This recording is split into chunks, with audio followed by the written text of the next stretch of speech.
Hello, hello. It's Robin Dillard here from BEQ Pride Magazine and the Business Equality Network. This is our midday chat for Wednesday, April 22nd. And today in studio, we have the wonderful Kelli Henderson, COO, and Elise Lindborg, CEO of Brand Pride. I'm going to introduce them right into the studio now. Just give me a second here.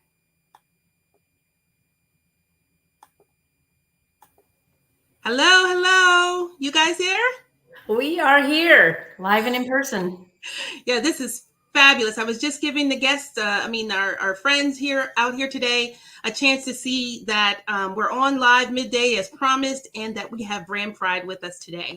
So I'm just going to try to keep my eye on all these different screens and see if there's comments coming in. But let's tell our friends a little bit about you guys. You have the business Brand Pride, formerly known as Zippy Dogs. And Elise, you are the CEO and the believer in magic. The kind of magic that only happens when people feel accepted and cared for and listened to. And for the last 20 years, these feelings you've been created for brands that are actually clients of yours. And Kelli and Elise are a couple. They're married. Kelli is not a one-trick pony. She is actually the COO and the account executive. She has nearly 30 years of production, operation, and management experience, including advertising and printing and IT support. Welcome, ladies. Thank you. Thank you so much, Robin. We're really happy to be here. Okay, so give us a little background on your business, a little bit about yourselves, and then we're going to get right into exactly what's happening for Brand Pride, especially since we know Pride is coming up. Exactly. Well, I'll start. Kelli can fill in. 22 years ago, we started in the basement of our house. The initial name of the company was Lindborg and Associates. Oh, wow. Yeah, it sounded like a law firm. And we immediately had to change that. And we were drinking some wine, and our old dog came running through the living room, and Kelli's like, he's Zippy. And I'm like, yeah, and he's a dog. He's a Zippy dog. And at that time, that was when you could reserve a domain on the internet. It was a big deal to go out and get a domain name. And we tried zippydog.com, and it was a memorial page dedicated to a dog named Zippy. So we added an S. And we just ran with it and kind of fell into this industry. And then in 2013, we discovered we could be certified as an LGBTQ owned business. And we got certified and through the National Gay Lesbian Chamber of Commerce. And it opened up a bunch of doors for us. Actually, it opened up our eyes that we can do more, and we can be more, and we can sell more. And the cool thing about the National Gay Lesbian Chamber of Commerce is they have probably close to 350 of the Fortune 500 companies who have set aside millions of dollars to spend with LGBT vendors, business enterprises. And it took us a while to get our first contract, which is normal. And then it started growing. And then I started looking at, a lot of the companies that we did do business with. And our question was, they all participate in Pride. Are they using LGBT vendors for Pride? Right. And it was at the Out and Equal Summit in 2018. We did a survey, and we asked all these Fortune 500 companies, the employee resource group leaders, if they used an LGBT vendor for Pride. And since it was a very gay LGBT conference, right, we thought it would be a high number that would use an LGBT vendor. And when we tallied up all the results, we were horrified. We're like, it's only 6%. Yikes. And that's when, after 20 years in business, we had our aha moment, and we're like, oh, this is not right. That's when we were like, we got to help change this. Yeah, that's a niche for sure. You identified it. And that's when we changed our name to Brand Pride. It was in 2020. We did a rebrand. So Oh, yeah. it was Zippy Dogs. I don't know if you can see. Yes, I see the dog. Yep. And the wolf. And we went to Brand Pride, unicorn logo. You see the transition, dog to unicorn? Yeah, It's got it. It's Makes so lots of easy. sense. Unicorn. I think the thing that's exciting about what you're sharing is that you follow your own advice. You're a merchandise branding company. Is that the exact wording? Well, the fact that you did that survey and then you figured out, okay, there's this opportunity, and then you zeroed right into it, zipped right into it, and really following your own advice, right? Keeping it simple. How many companies are out there that say they're supportive and inclusive of the LGBTQ plus community? Well, let's just see how many of them are really working in or spending money in our space. And that's phenomenal. You were able to identify based on that data, that survey. And that's really important that people understand the data, understand their potential customer, their client, and really go after it. I hear that there was some kind of big at the Out and Equal. There was some kind of display that was over the top. Was that in 2018? You said? Yes, that was ours. That was our booth. We got a lot of talk. I wouldn't say it was over the top. It just, what it did is it spoke to our target market. Yes, because most of the booths there were very, very corporate and huge, multi, booths that cost $100,000 to $200,000. They looked super corporate. They were all fancy. Ours was in the far corner. We had a part of our booth was called the Glitter Lounge, where we had music thumping and lights on, and people had a place to go sit down, and they could pick up our brand with our unicorn on it. They could pick up a branded pop socket or a branded condom. I mean, it was like everybody was coming in, and we had Pringles cans and water. Oh, we had gay water. And signs that said gay water and things like that. And a giant unicorn up in the corner. So let's just say what made our booth unique was that it was super authentic, super gay pride, super sparkly unicorns that it's like a magnet. It's like it just draws people in because it was fun and exciting. And we were giving away fun giveaways, shirts like this and clack fans, like this. Yes, queen. And people were coming to our booth and like, how do I get this? How do I get that? And we're like, you fill out our survey and stand in line and spin the wheel and you can, get gifts.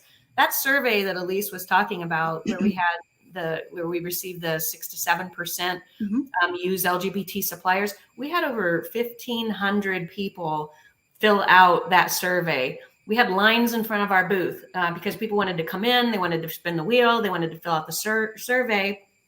And let's just say being in the branded merchandise industry and having marketing and advertising backgrounds and event, Elise has event background. We know how to draw a crowd at a booth, and it was fun. Out and Equal was a good time. We also had the most magnificent burlesque.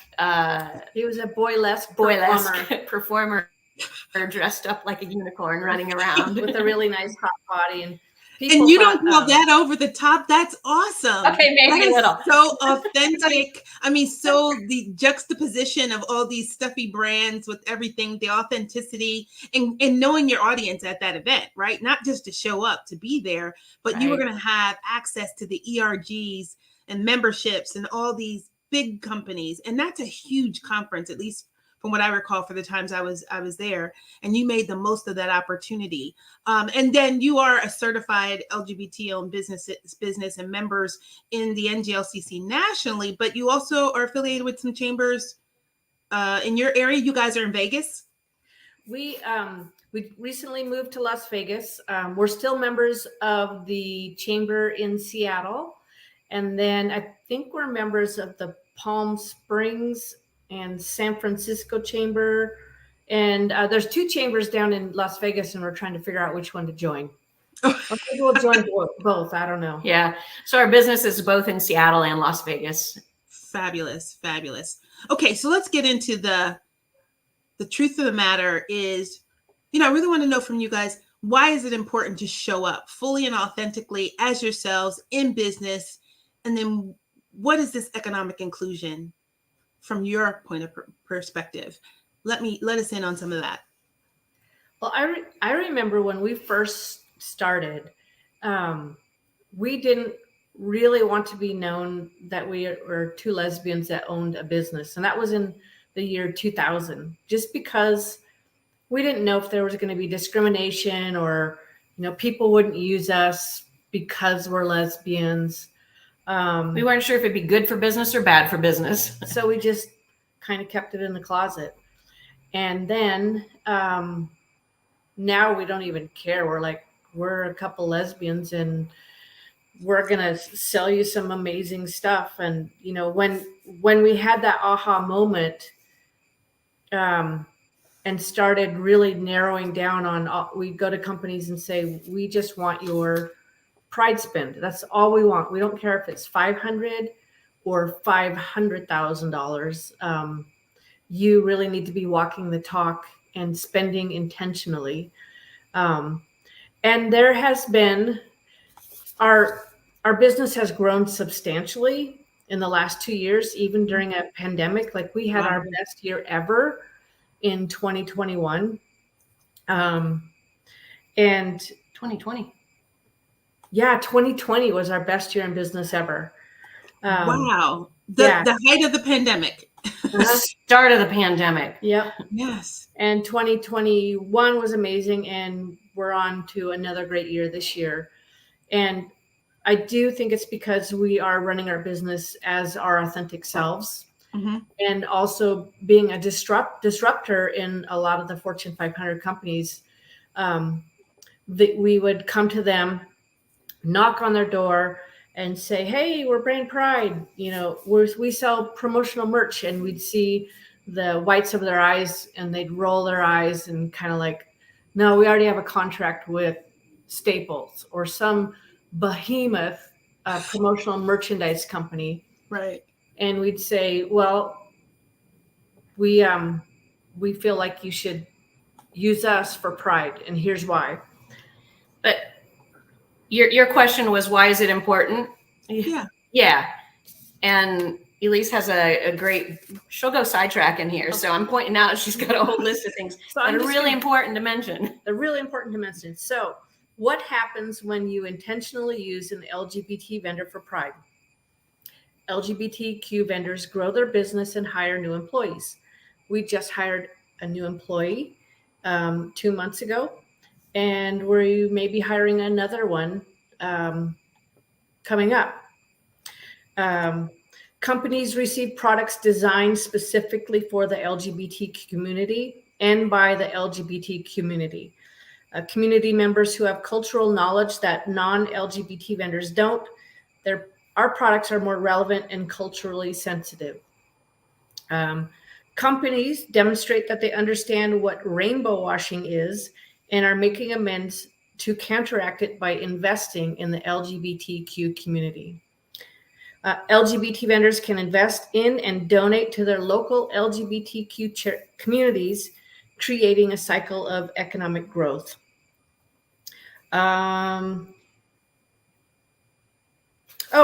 LGBT vendors and larger LGBTQ community are recentered in with the movement.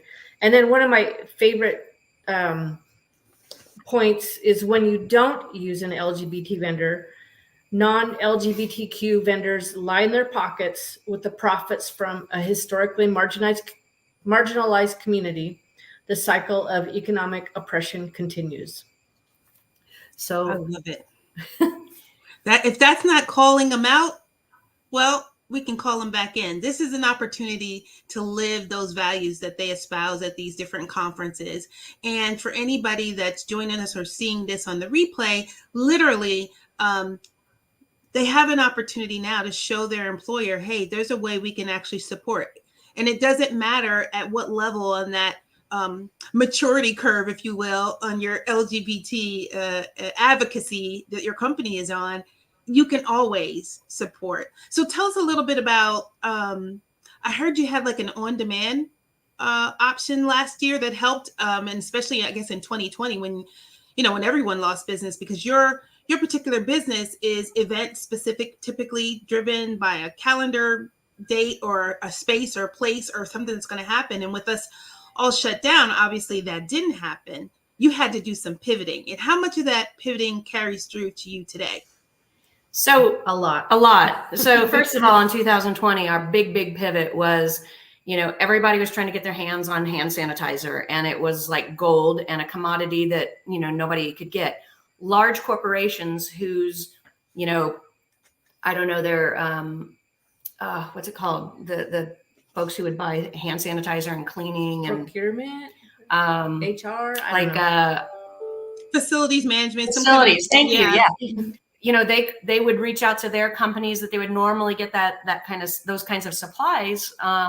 And they'd be like, those supply companies would be like, we don't have our hands on it. It's all gone. The hand sanitizer is no longer available. And we, in our industry, being branded merchandise, of course, used to logo and brand, little 1 ounce containers of hand sanitizer with your logo on it for events and trade shows and out, that kind of thing. And that's a product that's been in our industry for years and years and years. Mm-hmm. Well, they started coming to us and say, what are the chances that your supply chain still has hand sanitizer? And we're like, sure. And we put a presentation together and we're like, here's a half ounce and here's an ounce. They're like bigger. How's about a gallon? And we're like, okay, how about 55 gallons? And we're like, yeah, we can do that. So we started going down that path in which we'd never been. So that was pivot number one, which is, can we get our hands on hand sanitizer by the gallons? And we made it happen. Actually, it ended up being by the semi truckloads. Yeah. So we ended up having a handful of orders that totaled up to almost $1.5 million in sales on hand sanitizer. Whoa. That was 2020. So where a lot of our orders disappeared and Pride for 2020 disappeared, and that revenue stream that we had kind of went, the hand sanitizer went, and we had, a great year in 2020. The other was kidding. But back to your, back to your question about stores, portals, print on demand, and what Elise just said about kidding. That was our other big pivot, is that we took that year as an opportunity to really enhance some services that we already offered, but that nobody ever really seemed to have a big need for, which is kitting and shipping to individual households. Everybody was working from home remote. Companies wanted to send gifts out to their employees, their staff.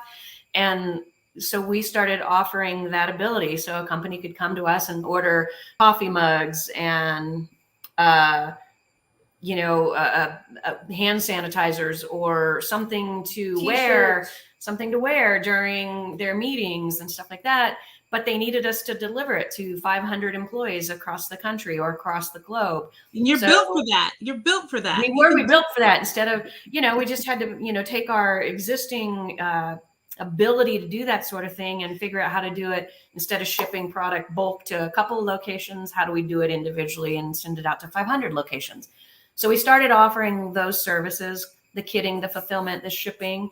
And then we also started, having a lot of ask for portals and places for their employees to go and pick a t-shirt gift. Or a gift, a backpack or something like that. And then their employees would select their item that they wanted and then we ship those out.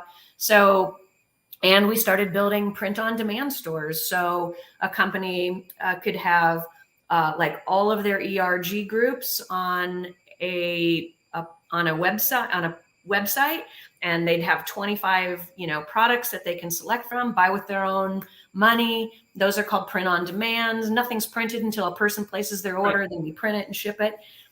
Yeah, that's been very successful as well. So we have a lot of back-end solutions depending on what our clients need.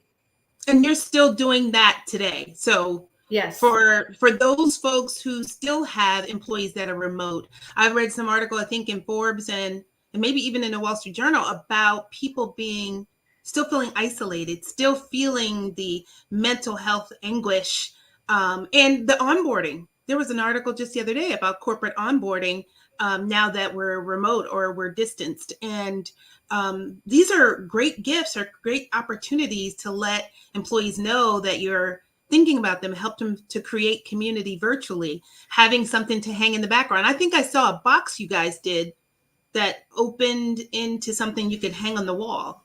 Yes. You know, the interesting thing about the kidding is this is I'm kind of weird this way.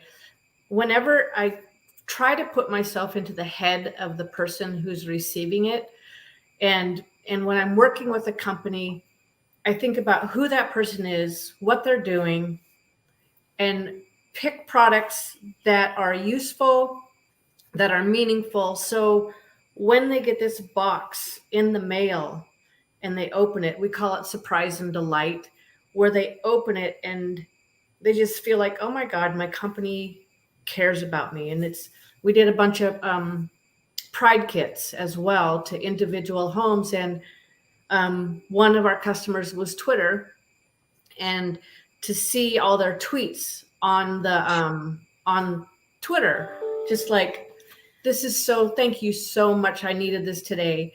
And it's still the same today. I think I'm slow because I'm always thinking about, how it's received. Yeah. The human part of that. Yep. Yeah. And, we always have to keep everybody's budgets in mind. Not everybody had the budget that Twitter did for that project. And so there are definitely solutions. And we also, offer these portal solutions, even for companies that have gone back to work, where, they could go in, place, their orders, get everybody's orders put together, and then, we can bulk ship that to a single, to a location. So I think the isolation thing is real, and there's a lot of companies that are saying their employees want to stay remote and actually prefer it. And as long as they have, these, periodic meetings where they see people face to face. I think it's, that's an individual thing for sure. And lots of our clients are going, and their staff are going back to work, and some are doing hybrids. So we have all kinds of solutions that work for all those different scenarios. Yes. Yep. So in person, hybrid, or all virtual, you've got it covered. Yeah. So I want to just share this spring edition of the BEQ Pride magazine. You guys probably have. Oh, yes, good. And we have a whole ad at the center of the magazine about this gem. Why don't you tell us a little bit about this? But before we do that, I don't know if you guys noticed what was on the preceding pages, right? Because we put a list of all the prides we know of between April and That was July. brilliant. Yeah, we saw Right? that was great.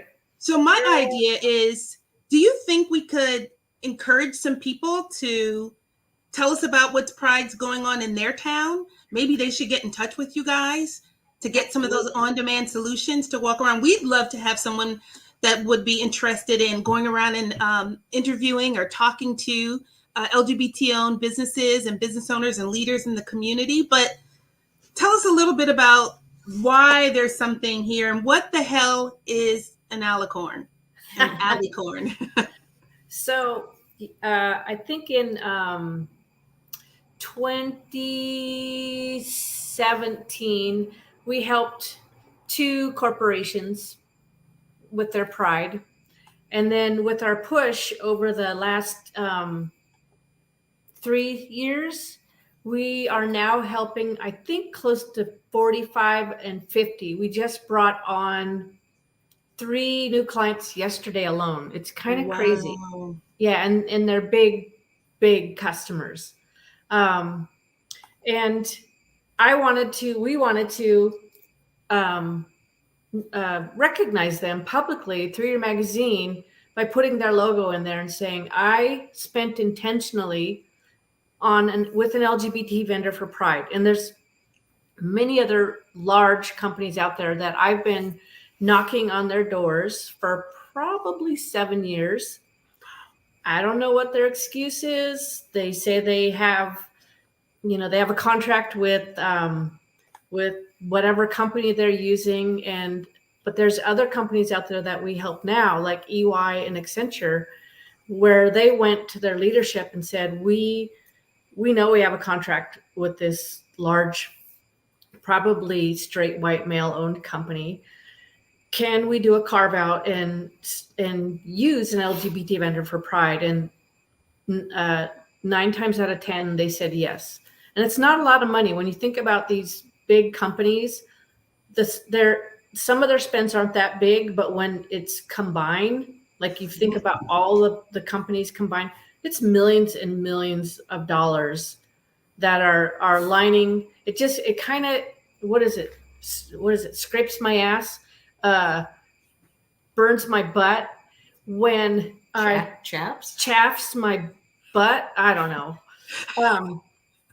Where I see these companies I see them on LinkedIn, and they're like, we're so proud to be a part of Pride and da da da da da. And I'm like, and I know where you're buying your T-shirts and your banners and your giveaways, and it's not right. And I don't know how to get through to them, so we want to thank those, and we're planning to have a celebration for all of our. It's called the first annual Alicorn Awards, and I love it. And she wants to know what an Alicorn is. I'm not going to tell you what an Alicorn is. Okay, I'll tell you what an Alicorn is. You ready? Yes. It's the horn of the unicorn. It's this little thing. Oh, it's cute. And then the definition is an LGBTQ ally who recognizes the importance of using diverse suppliers and content creators for their Pride marketing efforts. So that's amazing. Right on brand, very clear and clean, specific, lets them know why they're being awarded. And they've already received the award, or you're still communicating, or how's it work? They've been formally announced in your magazine. Yes. But at the National Gay Lesbian Chamber of Commerce conference in August, we're going to give them a surprise, just to recognize. It's nothing fancy, but it's kind of cool, just to recognize them for their efforts and walking the talk. And the other thing too to know about us is we are walking the talk too. When we source Pride products, we try to use as many diverse-owned and woman-owned businesses and LGBTQ businesses that we can. We have a printer who's woman-owned. There's another printer who's lesbian-owned. We're kind of a needle in a haystack. I think it's really important to just say, to companies like that, when you intentionally spend with an LGBTQ company, you are building economic inclusion. You're uplifting the marginalized communities. And there's a quote from, I don't know if I'm pronouncing her name right, Ekaterina Walter. She was a writer, and maybe is still a writer for Forbes. Okay. And she's coined with saying, if you do not intentionally include, you unintentionally exclude. Wow. And I think that sums it up perfectly. If you intentionally spend, you are building economic inclusion for our communities. Because we're the ones that give back to the nonprofit groups. We're the ones that are investing in our community. Those big companies, I don't think they do. Maybe they do, but not at the same micro level that the companies can. Yep. Yeah, you guys are the boots in the ground. You're in there making it happen. And in the many communities that you've decided to join in those chambers, having a presence there makes a big difference. People seeing you there. We all know that the younger generations, with the Alpha and Gen Z, and even millennials at this point, so I'm dating myself, I'm Gen X and above. The reality is, by 2045, this country's demographics will change. The minority is the majority, will be the majority. And at this point, we really do need to have options available in terms of suppliers and vendors and ideas. We really have to live into and live up to the promise of a diverse and integrated community in this country. And to me, that is our huge strength. The fact that Pride's been going on as long as it has been, and that people have been branding merchandise for as long as they have been. It took two lesbians at a conference with a survey with their authentic, huge unicorn and, giveaways and spinning and all this creativity to realize that there was this niche, this real need for companies to connect with those other humans that they have working for them. Because it's hard to find good talent and let alone try to keep it. And your brand and what you're doing helps them to get that done, to make that connection, to make people feel valued and needed and seen, most importantly seen. So I applaud you for that. You guys are my heroes for real. Thank you, Robin. Thank you, Robin.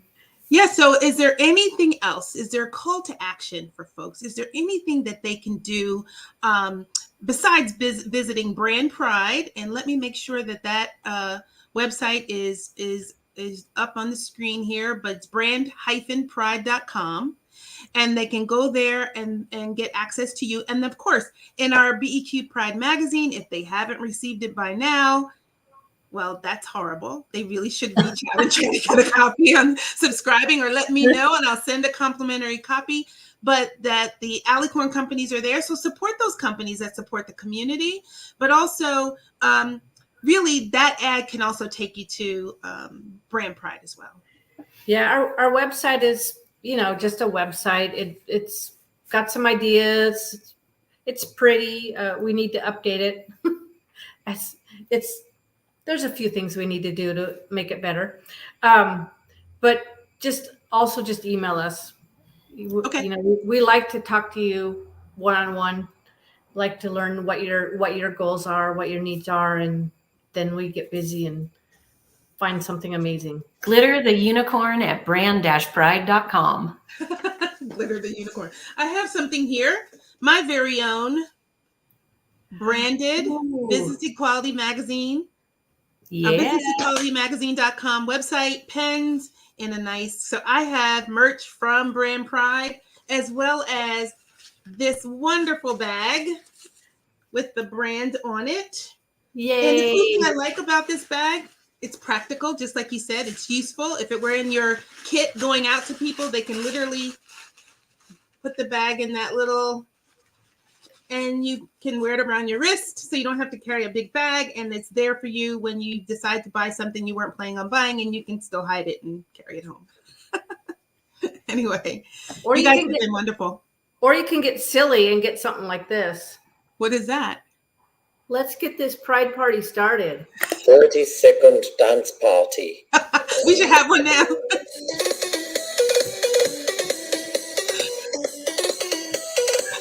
Pride in a box. Pride in a box. Oh my God, it's out of control. Well, thank you guys. I want to tell our audience as well that we have an opportunity to, we're going to be featuring you later on in the year in an article. We're going to hear some of the grand and amazing things that have happened in 2022, just to get people excited about what's going to happen in 2023. And we hope that this COVID thing is at least managed and behind us, and we're moving on to bigger and greater things, reimagining a future that's equitable. And it'll be with Brand Pride, with Kelli and Elise. Thank you so much for being with me today. Is there anything else? Kelly's typing in our email address. Okay. Our unicorn's name is Glitter, and it's they, them. They're them. They're them. Glitter.